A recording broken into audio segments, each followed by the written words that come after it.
fácil, né? Muito difícil publicar. Então, agora a gente vai passar para a professora Tereza, para que ela faça a apresentação dela, eu vou passar para ela.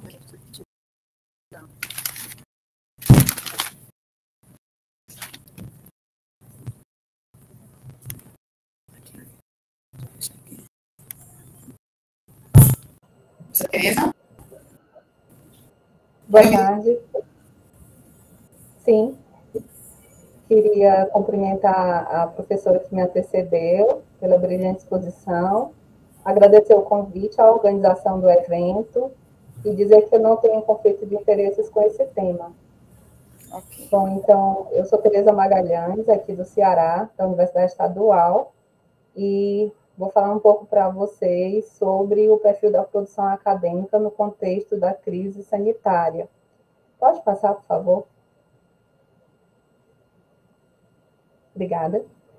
Bom, então, crise sanitária, acho que a última, né, que a gente pode traduzir aí pela Covid-19, né? Teríamos monkeypox, teríamos as futuras, né, crises sanitárias, teríamos a crise sanitária financeira, teríamos infinitas crises sanitárias, mas eu acho que nenhuma mobilizou tanto a população mundial quanto a Covid-19, talvez nos últimos 100 anos.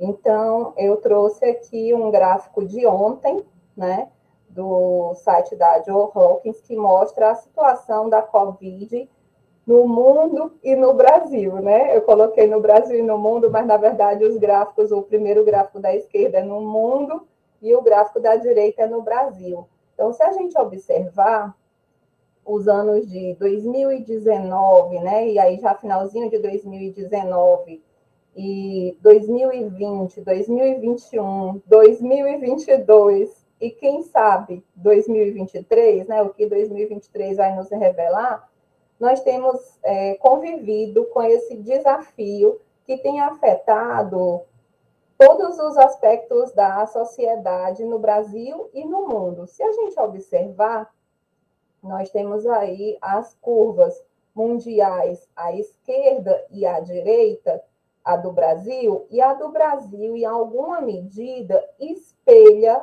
a da esquerda, sendo que no Brasil a gente teve, por exemplo, a segunda onda, vamos dizer assim, né? Uma sucessão de ondas somadas, né? No momento, a gente está na quinta onda, né? Então, a onda da Covid, ela sempre vai ter uma ascensão, um platô com pico ou picos, né? E o declínio dessa curva. O que a gente tem observado é que, pelas últimas curvas, né? Se vocês observarem aí, a gente tem ficado com uma ou mais de uma significativa por ano, né? Em 2021 foram praticamente 3, né? Vamos dizer assim. Em 2022, a gente teve em janeiro uma curva e agora, no final do ano, a segunda curva. E aí alguém pergunta, né? É repique de casos ou é quinta onda mesmo, né? A gente teve, inclusive, em abril, um aumento de casos, que não foi tão expressivo quanto o que a gente vai ter e está tendo agora, por conta do escape do vírus atual em relação às vacinas que nós temos, já que o Brasil não atualizou, a sua vacina para a bivalente, que seria a que controlaria essa onda, né? Então, a gente tem aí uma perspectiva de muitos mais casos do que nós tivemos por todo o ano de 2022, e ainda, graças ao bom Deus, né, segurando aí os casos graves e óbitos na população em geral, com as doses que foram feitas no Brasil, a exceção para não vacinados, e entre eles a gente vai ter aí a expressão das crianças, né, que na verdade, nós poderíamos ter vacinado antes, né? E também de pessoas com imunidade em declínio, né? Uma coisa interessante no gráfico brasileiro é que você tem no vermelho, né, os casos semanais, você tem no branco os óbitos e no verde a vacinação. Mas a vacinação, ela atingiu um certo platô que a gente não tem conseguido, vamos dizer assim, burlar a barreira, né? A barreira do som. Então, tem um certo contingente de pessoas que não se vacinou e que permanece ainda sem vacinação em quase 2023, né? A despeito de todas as ondas que tivemos e de todo o esforço do Estado brasileiro, e aí a gente pode destacar imensos esforços individuais. Para nós aqui no Ceará foi o Consórcio Nordeste, né? Nossa bússola durante toda essa pandemia, que visam, então, controlar esses casos. Então, veja, sumarizando, há 3 anos, o Brasil e o mundo enfrentam desafios de uma crise sanitária sem precedentes nos últimos, pelo menos, 50 anos, né? Com certeza absoluta. E a gente tem, então, o grande questionamento dessa mesa redonda, que é como tem se comportado, então, a produção científica, né? Os escritos em relação a esse panorama. Pode passar, por favor? Bom, então, o que a gente tem visto? Muitas situações aqui retratadas, elas não estarão em artigos, mas apenas em sites ou até em aplicativos que monitoram essas produções, e algumas até em altimetria. Então, o que a gente tem visto em linhas gerais é um aumento da produção científica. Como assim, professor, está digitado errado, um aumento da produção científica? Gente, eu acho que vocês, todos que estão assistindo, de algum modo são envolvidos com pesquisa e puderam verificar na prática, inclusive, acredito eu, no PUBLON de vocês, no índice H de vocês, um aumento das citações, inclusive, das pesquisas brasileiras. E a gente teve um aumento da produção científica durante a pandemia 19, no Brasil e no mundo. Como foi esse aumento, né? Acho que é uma boa pergunta. Então, viu-se que vários cientistas, eles têm publicado seus estudos de maneira precipitada. E isso aconteceu muito no início da pandemia, portanto, no final dos anos 2019. Alguns vão lembrar, está incompreensível, não está me ouvindo? Albérica de Cássia está dizendo que está incompreensível. Vocês me ouvem? Eu posso continuar?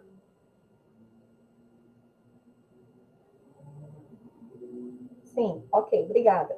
Bom, então, vários cientistas têm publicado seus estudos de maneira precipitada, como forma de ampliar a informação para outros países e também de tentar colaborar com as descobertas necessárias ao controle da pandemia. Então, sobretudo no final dos anos do ano 2019, no início do ano 2020, a gente teve várias publicações, inclusive de periódicos renomados, e aqui eu vou me ater ao fato de não citar nomes de periódicos, né, mas com publicações que eu diria até chinfrins, né, assim, bem modestas, né, publicações com 2 páginas, e com quem é acostumado a ler periódicos científicos, de cara você detectava assim, bom, então o que ele está dizendo aqui? É para ir para a direita, para a esquerda, é para permanecer no centro, né? Então, com conclusões bem duvidosas, e a gente notava especificamente a pressa, né, por determinados tipos de decisão na seara clínica, né? Eu mesma pude acompanhar de perto isso. Eu tive 3 familiares que faleceram por Covid, então cada artigo que saía a gente não lia, a gente devorava, né? Inclusive o artigo do tocilizumab, ele saiu na véspera que a minha tia faria o tocilizumab, então era devorando mesmo. E especificamente sobre esse artigo foi engraçado que os autores diziam que não havia significância estatística sobre o uso daquela medicação, né? Mas eles compararam grupos diferentes. A gente sabe que nos ensaios clínicos essa é uma dificuldade, mas a gente tinha também a dificuldade de conseguir pessoas para participarem da pesquisa que pudessem, de algum modo, suspender determinada medicação, porque isso não era ético do ponto de vista da clínica. Então, as pesquisas foram feitas com muitos vieses, porque muitas medicações eram administradas simultaneamente à droga testada e a gente tinha que utilizar, né, como amostra as pessoas que a gente tinha à mão, né, e elas tinham um perfil bem diferente. Então, especificamente, esse artigo ficou gravado para mim porque ele comparava uma população mais velha e mais inflamada com uma menos idosa e menos inflamada, e ao final ele concluiu que as duas populações estavam semelhantes, então não tinha significância estatística. E aí, como ele partiu de pontos diferentes, na verdade, deveria ter aí a ressalva de sim, eu comecei com grupos diferentes e terminei com grupos iguais, então houve uma significância estatística. Mas a postura, vamos dizer assim, conservadora também da nossa escrita científica, ela não deixa muita margem para o feeling do pesquisador e até para vírgulas, né? Assim, but alguma coisa. Então, tinha que ser o que foi constatado, ponto. Como não houve um 001, 00, como era farmacológica 001, né? Então, não foi anunciada nenhuma certeza. Dentre tantos outros artigos, né, que a gente poderia citar aqui, acho que os clássicos da ivermectina, da cloroquina, da hidroxicloroquina, que era tome de manhã, não tome à tarde, né, assim, exagerando um pouco, enfim. Então, esses escritos, eles foram muitas vezes publicados de forma bem precipitada em relação ao controle que se deve ter nos ensaios clínicos randomizados. Pode passar, por favor? Pode passar? Obrigada. Bom, então, de todo modo, houve sim um aumento. Então, nós vimos grandes grupos editoriais, sobretudo a partir do ano 2020, né? Nature, Elsevier, Wiley, aumentando aí em 11%, 25% e 13%, respectivamente, as suas submissões nos dois últimos casos e os seus artigos no primeiro caso. E a gente vê nesse gráfico, né, é um gráfico de um artigo, um dos poucos artigos que comenta especificamente sobre esse tema, né, do Petrol 2020, o aumento do compartilhamento dos artigos de COVID, né? Então, assim, realmente, como eu falei, os artigos, eles eram publicados e a sociedade avidamente os consumia. Tanto a sociedade científica, quanto também as pessoas que estavam na linha de frente e os próprios usuários tentando aí se apropriar um pouco dos termos que a gente usa cotidianamente. Pode passar, por favor? Bom, e aí um outro aumento que a gente viu, que na verdade até então era bastante incipiente, foi o de pré-prints, porque o consumo, né, a necessidade de consumo da ciência, ela passou a ser tão ávida que, assim, esperar que a revista publicasse um artigo era, entre aspas, perder tempo. Com isso, os pré-prints, né, que a gente já vinha falando nos fóruns de editoração científica da enfermagem, de outras áreas, o pré-print vai chegar, né? E aí, na pandemia, o pré-print chegou pé na porta, né? Cheguei. E foi uma coisa que realmente veio para ficar, né? Foi uma área fortemente atingida pela pandemia, foi a comunicação da ciência.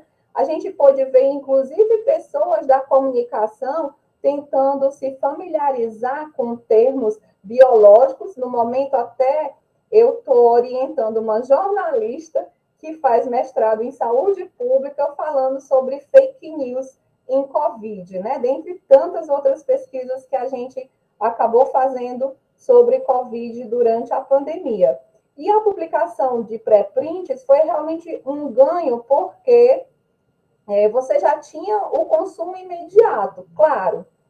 O consumo imediato, gente, ele sempre vai ser um risco para quem não consegue ter condições de análise, né?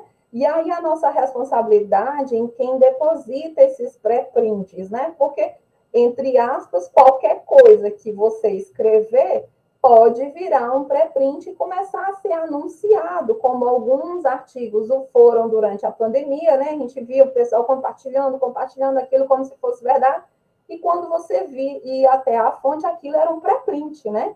Ou seja, nem tinha sido avaliado ainda por pareceristas ad hoc. Então, realmente, algo que veio para ficar, mas que requer prudência e responsabilidade social e científica na sua utilização. Pode passar, por favor?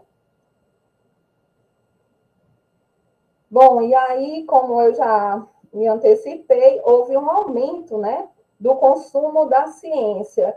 E a Covid, ela fez crescer esse consumo de conteúdo científico por parte do público não especializado, né? A pandemia ela levou as pessoas a se aproximarem de várias áreas, e principalmente a gente sentiu isso com mais força na epidemiologia e também na ciência econômica, com análises de situações em cenário de crise extrema. No caso da ciência econômica, tanto em relação a ser antagônico quanto a lockdown e outros tipos de isolamento, quanto também a quanto vai custar controlar determinada onda se a gente fizer coisa A ou ação B, né? Então, foram duas ciências que chegaram muito junto. E aí a gente tem, como em tudo, o lado bom e o lado ruim da coisa, né? Assim, muita gente sendo especialista em epidemiologia foi bastante complicado, seria uma palavra leve para usar. Particularmente, assim, eu ensino epidemiologia há 20 anos na UES e meu ouvido acabou virando rastreador de fake news, né? A gente ri, mas assim, eu não sei vocês, mas quando eu estou nervosa eu rio. Então, assim, foi bem trágico, mas assim, meu ouvido acabou virando rastreador de fake news, porque as pessoas colocavam determinada notícia no ar, a fonte muitas vezes não era investigada, de pronto já era compartilhada sobremaneira pela sociedade e virava uma verdade absoluta, como tantas outras que depois se mostraram falaciosas, né? Então, eu digo que meu ouvido virou um rastreador de fake news, porque eu já tinha um pouco a forma como as fake news eram operacionalizadas, né? O tom da voz, o texto longo, a mentira no meio, né? Então, assim, o pessoal já mandava e falava, é verdade isso daí, pode compartilhar, né? Então, uma extrema responsabilidade, até porque muitas vezes eles se identificavam como sendo, por exemplo, do Hospital de Doenças Infecciosas daqui, ou até do Hospital de Covid, que foi inaugurado durante a pandemia, o Leonardo da Vinci. Então, nessas situações, falava, olha, eu sou fulano, do enfermeiro, do setor não sei qual, do Leonardo da Vinci, vou falar aqui para vocês, tal coisa, como se dissesse, estão escondendo coisas de vocês e eu vou te contar a verdade, né? E aí já viu como isso espalha na sociedade. Então, foi bem complicado. Pode passar, por favor? Bom, e aí, uma coisa boa que a professora que me antecedeu até já falou bastante foi essa sinergia de áreas, né, de expertise e também de países, né? Eu acho que foi a primeira vez que eu pude observar depois de enfermeira, e olha que eu me formei no século passado, é melhor não falar em anos, mas enfim, houve uma mudança que se pôde observar nessa pandemia, que foi a publicação da informação científica numa sinergia ampla de áreas e países de forma colaborativa, né? Que a professora já tão bem ressaltou, em busca de um resultado ágil e salvador, né? Então, assim, foi talvez, das únicas vezes que a gente pôde ver laboratórios quebrando o silêncio dos seus artigos e abrindo a produção científica para que isso fosse consumido pela sociedade, pelos pesquisadores em busca de mais evidências científicas que pudessem fortalecer as até então vigentes. Pode passar, por favor? E aí, isso gerou, vamos dizer que a quebra de um modelo que se tinha até então, que é quando a gente tem informações importantes, sobretudo informações que geram uma invenção, uma inovação, um modelo de utilidade ou com desenho industrial, a gente protege essas informações em patentes, né? Então, algumas pesquisas foram publicadas sem essa preocupação de estar liberando informações que deveriam ser sigilosas. A gente sabe, quem tem um pouquinho mais de dianteira aí sabe que, inclusive, as bancas, né, que geram patente, elas são feitas a portas fechadas, há todo um critério aí de silêncio que não foi respeitado durante a pandemia, até para uma proteção social.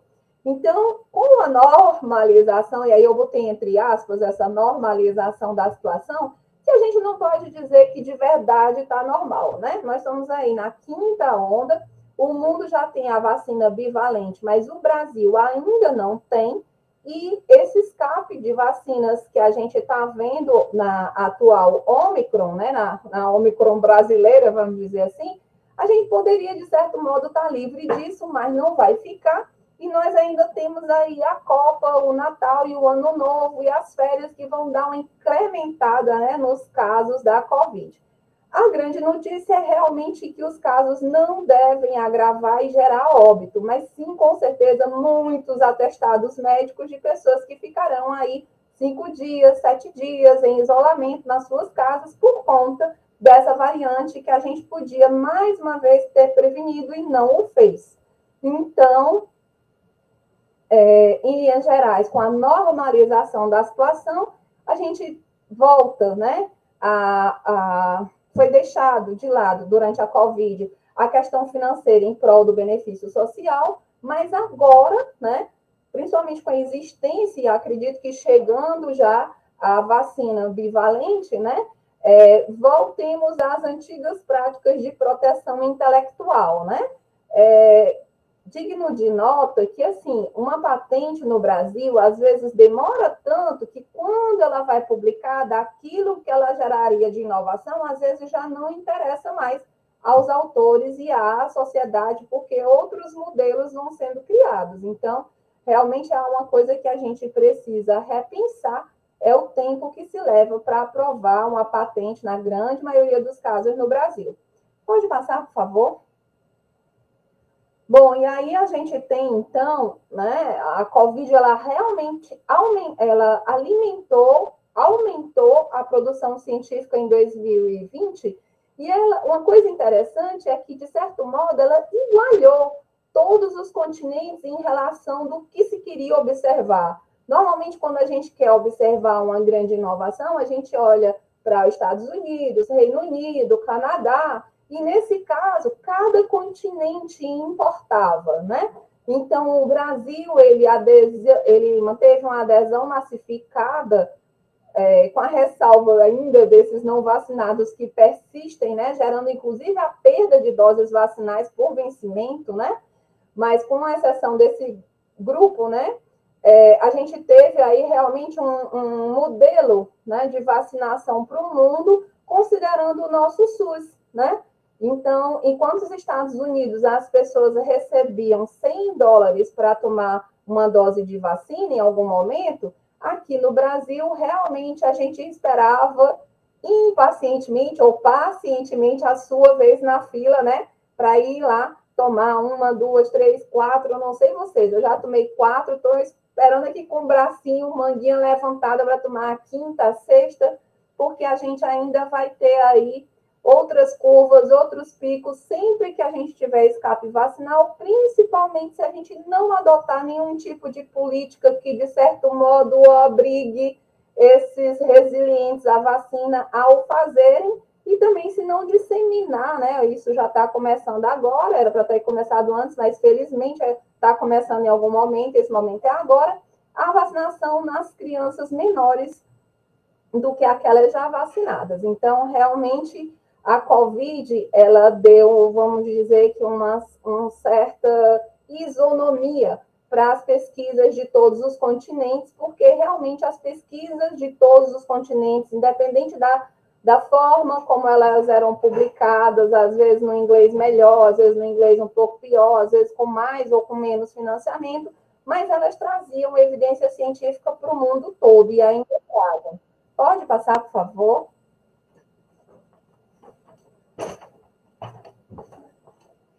Obrigada. No entanto, né, quando a gente vai ver, as pesquisas aumentaram, maravilha, né? Mas a enfermagem é um curso bastante feminino, né? E quando a gente vai ver o aumento das pesquisas por sexo, sobretudo naqueles artigos onde as mulheres são primeiras, desculpe, caiu o gráfico, onde as mulheres são, caiu o compartilhamento, são o primeiro autor, né? Esses artigos, eles tiveram um descenso. Então, veja que contraditório. As pesquisas aumentaram. No entanto, as pesquisas onde as mulheres, nas quais as mulheres são o primeiro autor, essas pesquisas tiveram uma diminuição. Por que será que isso aconteceu, né? Tão difícil de saber. Mulheres que me ouvem, com certeza vocês já têm a resposta que está aqui na minha cabecinha, que eu vou acabar de dizer.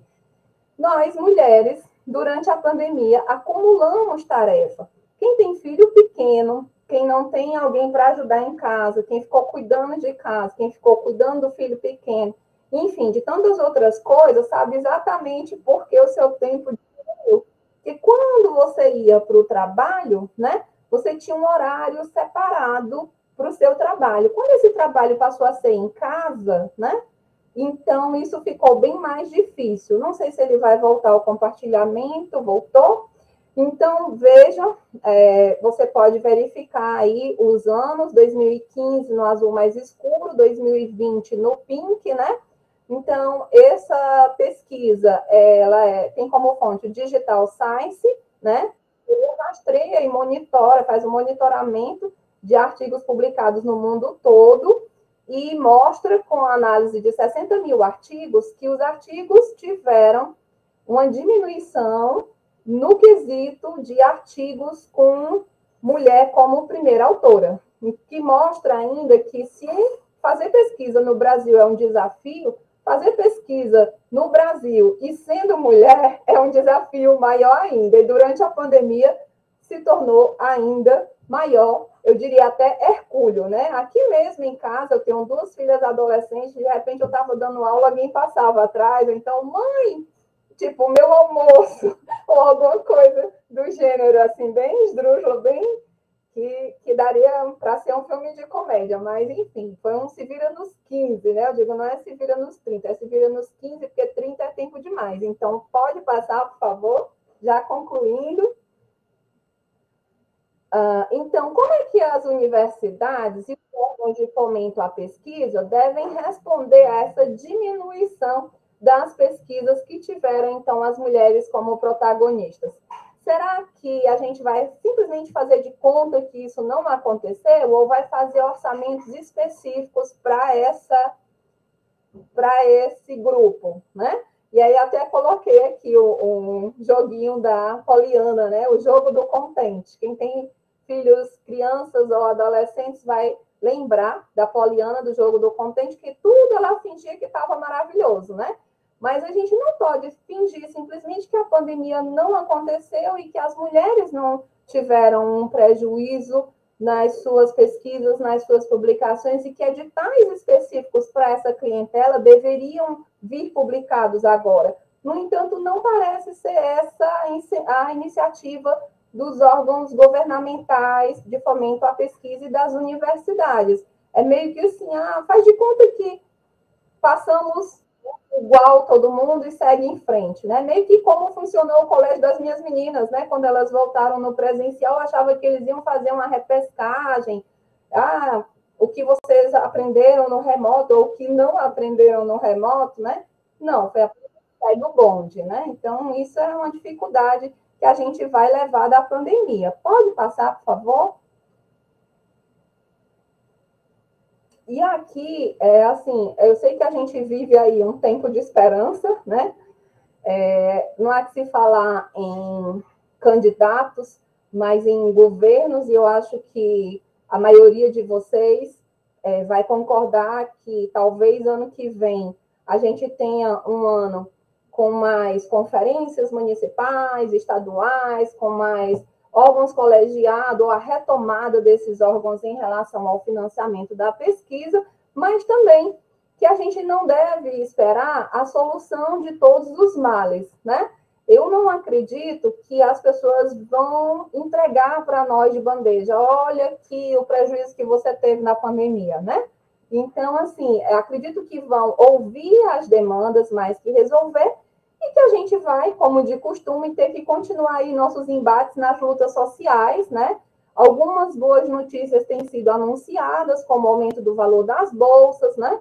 Mas a luta pela igualdade de direitos e pela ciência brasileira é um contínuo e deve continuar. E aí a grande pergunta que fica a todos nós é: você está preparado para começar os trabalhos, né? Os trabalhos de lutar de novo, e de novo, e de novo, né? Pode passar, por favor? Então, uma grande pergunta que as pessoas me fazem é como é que a gente facilita a produção científica? Não tem como você facilitar uma produção científica ruim. Então, a primeira coisa que eu digo é: faça uma boa produção científica. Uma boa produção científica, muita coisa é possível. E aqui eu elenquei algumas delas, né? Você pode, por exemplo, publicar como forma de... Elenquei algumas delas como forma de baratear, vamos dizer assim, a publicação, porque muita gente diz assim, é muito caro publicar, ou é muito difícil publicar. E eu sempre digo, se você tem uma boa ideia, não é difícil publicar, né? E caro, dependendo de onde você estiver, pode ser, mas sempre vai ter formas de você furar aí a barreira do som, né? Então, uma delas é você publicar um artigo fechado. Você não publicar o artigo aberto, você deixar que quem vai consultar o artigo pague os custos desse artigo, e não quem está publicando. Uma outra forma é quando você trabalha algo bastante inovador. Por exemplo, uma colega de universidade desenvolveu um tipo de vacina anti-Covid aerossol. E, claro, ela recebeu muitos convites para estar publicando o artigo dela, né? A publicação bem escrita, ela sempre ajuda bastante, tá? A publicação bem escrita, ela sempre ajuda bastante. E se você vai escrever para uma revista de fora, você tem que pensar no idioma para o qual você vai escrever. Não adianta você pensar em português do Brasil e tentar depois transformar o artigo em um artigo em inglês. Não. Se você vai escrever um artigo para uma revista que publica em inglês, você já tem que pensar o formato em inglês de escrita científica. Ser parecerista de algumas revistas nacionais e internacionais, de grandes grupos editoriais, ajuda, né? A gente já tem algumas revistas, aqui eu vou fazer o comercial da REUSP, né? Que a partir de alguns pareceres que você emite, de alguns bons pareceres que você emite como ad-hoc no decorrer do ano, você ganha uma submissão gratuita. Isso também vale para grandes grupos editoriais internacionais, né, que você ganha percentuais de acesso ao site deles, você ganha percentuais na publicação da sua submissão. Se você também pode se candidatar para emitir pareceres para a Frontier, que é um portal de revistas científicas que ele te põe em contato com muitas revistas, e você também pode fazer isso, ao invés de fazer via grupo editorial, fazer já via portal, porque você acumula um capital social maior em relação a todas essas revistas. Você também pode atuar sendo editor de periódicos internacionais, sobretudo em números especiais, porque os periódicos internacionais eles têm meio que um número de editores fixos, mas para chamadas especiais eles abrem, e isso você também vai ter acesso via Publons, via Frontiers, via outros canais, como o ResearchGate, outros canais de pesquisadores, né? Publicar em periódicos emergentes. O que eu estou chamando de periódicos emergentes? São revistas que cresceram durante a pandemia. Revistas indianas, revistas africanas, revistas brasileiras novas, que não constavam ainda do Qualis 2016, mas que tem bom grupo editorial, né? Os programas que são notas 6 e 7, eles têm mais ajuda da CAPES para publicar do que os demais programas, né? E isso também é uma coisa que a gente precisa avaliar, não tirando de quem tem, mas expandindo para quem não tem. Então, outra forma de também ter acesso a verbas para pesquisa são os editais universais, os editais mais abertos, né? Que não tenham um formato tão fechado, além de publicar artigos científicos em outros formatos de artigo, por exemplo, position paper, né? E critical review, que são artigos menores. E lembre que o artigo, ele custa o quanto ele é extenso em palavras. Então, um artigo com 3.000 palavras, ele tem uma oneração. Um artigo com 1.000 palavras, ele vai ter um diferencial. E para efeito de CAPES e CNPq, ele tem exatamente o mesmo valor, assim como para o seu programa também. Uma outra forma, se você tem uma boa pesquisa também, é você estar divulgando aí nos pré-prints, porque editores, vamos dizer assim, antenados de bons periódicos também podem te convidar para publicar no periódico dele. Mas algumas coisas a gente tem ainda que manter cuidado. Uma delas é a questão das publicações predatórias. A gente tem que ter muito cuidado quando alguém diz assim, Renata, eu assisti a apresentação do seu trabalho na Semana Universitária da USP, você não gostaria de publicar o seu artigo na minha revista? Então, é bem aquela coisa, quando a esmola é demais, o santo desconfia, né? Então, pé atrás com esse tipo de revista. Assim como também com cuidado ao respeito aos direitos autorais. Às vezes, no afã de passar numa residência ou alguma coisa que o valha, alguns profissionais têm feito os verdadeiros partidos em relação à publicação, né, em relação à autoria na publicação de um artigo. Então, a gente tem que ter muito cuidado com isso. Você só querer artigos que realmente você se responsabiliza pela ideia do artigo. E nisso a nossa lei de direito autoral é bastante clara. Bom, em linhas gerais, era isso. Pode passar, por favor? Eu acredito que eu já estou no meu tempo, então eu vou me despedir de vocês e fico aqui, mais uma vez, agradecendo a organização do evento e aguardo perguntas caso o tenha. Obrigada.